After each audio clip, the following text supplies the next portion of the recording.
Something feels off about the Seattle Seahawks front office, and we need to talk about why they are so quiet while trade rumors link the team to Raiders pass rusher Max Crosby. This report is circulating as a potential blockbuster move to anchor our defensive line, though it remains strictly speculative at this stage. Bringing a star of his caliber into our championship-caliber rotation would be a massive statement, but it leaves me questioning if we are sacrificing our core identity for a quick fix.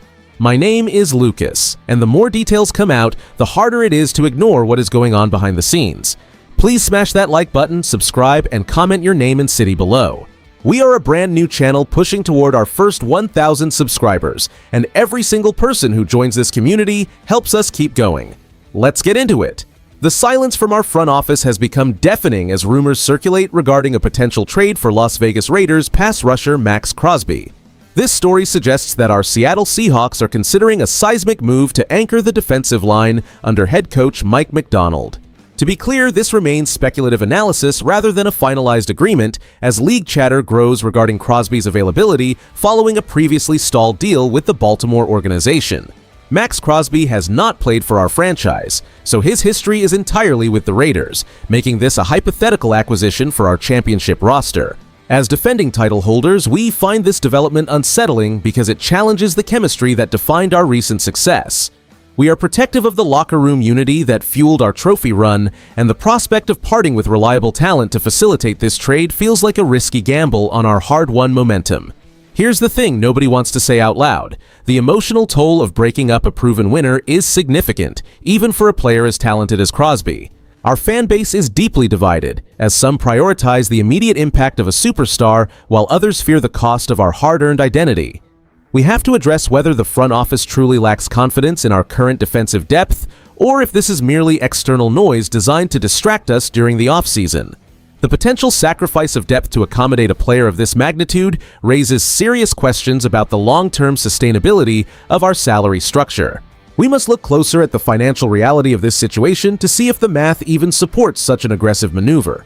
Is there a hidden burden lurking within these numbers that could fundamentally change our roster composition before the season officially kicks off? The most surprising reality is that Max Crosby carries a non-guaranteed salary structure that could effectively handcuff our financial flexibility for years. We arrived at this crossroads because the Raiders need to shed massive liabilities, and our championship roster is one of the few places with enough surplus capital to even entertain such a high-stakes transaction. This situation mirrors the high-risk, high-reward gambles we saw back in the mid-2010s, where one singular defensive addition fundamentally shifted the identity of the entire squad. Here is where it gets interesting because the front office is likely weighing that historic precedent against the long-term impact on our current salary cap stability. Behind closed doors, Mike Macdonald and the scouting department are definitely evaluating whether that specific level of aggression aligns with the sustainable culture we spent all of last season building. They know that bringing in a player of his caliber requires more than just draft assets, as it necessitates a total recalibration of our defensive depth chart.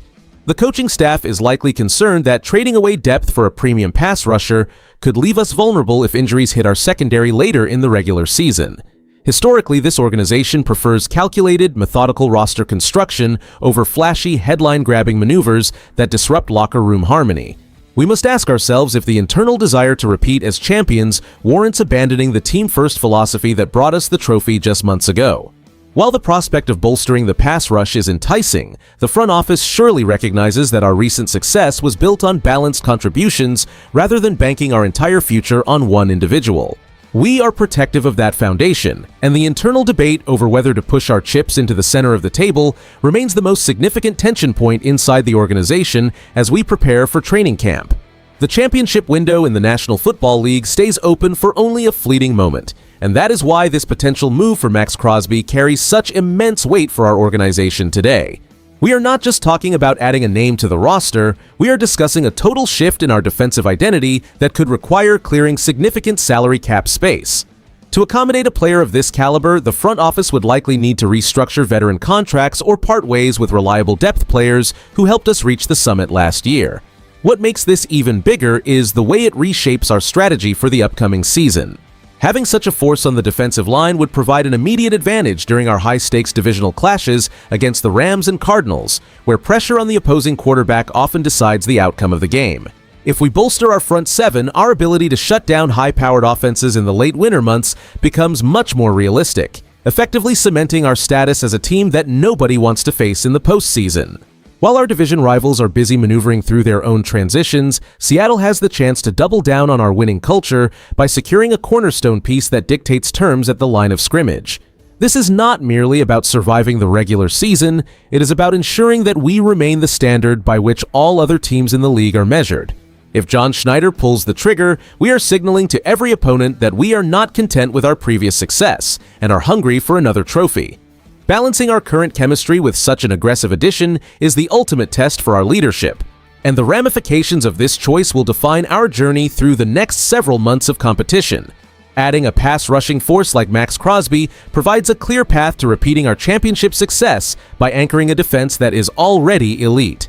With his ability to disrupt the pocket and create chaos, he would transform our front into a unit that opponents would fear on every single snap, effectively shutting down passing games before they start. However, the downside is substantial because we risk gutting the depth that allows us to rotate fresh bodies throughout the game. We are essentially choosing between the high ceiling of one superstar and the collective strength of a deep, seasoned roster. And this is the part that gets me, as industry analysts are currently debating whether this move is a masterstroke or a massive overreach. While many link us directly to Crosby, others around the league are quietly suggesting that names like Trey Hendrickson or even Hassan Reddick could also be on the table as alternative targets for a team needing a defensive boost. Here's where I land on this. I believe the chatter about trading away multiple high picks for a single player is largely exaggerated by media cycles looking for a splashy headline. While upgrading the defensive line is always a smart goal, sacrificing our entire future draft capital for one athlete feels like a gamble that ignores our current winning formula. The way I see it, John Schneider has always been too calculated to mortgage our long-term stability for an expensive short-term fix. I prefer maintaining our existing structure rather than inviting unnecessary financial instability, as our current championship identity is built upon balance rather than individual reliance. We should remain patient and trust the current defensive scheme before we overcommit resources to a deal that might ultimately derail the very chemistry that brought that championship trophy to our city in the first place. This potential trade signifies a bold shift in how our front office views the championship window under Mike Macdonald. By targeting a player like Max Crosby, the organization is signaling that they are no longer content with status quo consistency, but are instead focused on securing back-to-back titles through aggressive talent acquisition. Now here's the thing, fans should feel cautiously optimistic heading into the season, because this move would prove our leadership is committed to maximizing every year we have with this current core. While the defensive chemistry we built last season remains precious, adding a proven force keeps us ahead of the competition and prevents our roster from becoming stagnant. We must trust that John Schneider understands the delicate balance between maintaining team identity and pursuing greatness, even if the financial implications require sacrifice. This transition to a more star-heavy strategy defines our trajectory for the next few seasons as we attempt to build a lasting legacy rather than a one-off achievement. The uncertainty of the offseason is always difficult to process, but we must maintain perspective on why we follow this team with such passion. We demand the best for our city, and a move of this scale is a clear indicator that the front office shares that ambition. If you were sitting in the front office, would you trade our high draft picks to bring a star like Max Crosby to the defensive line? If you enjoyed the video, do not forget to like it and subscribe to the channel. We are still pushing toward our first 1,000 subscribers, and every one of you helps us get there. Go Hawks! I'll see you in the next one. Keep watching for more detailed breakdowns and exclusive player insights that you simply cannot find anywhere else on the platform this season.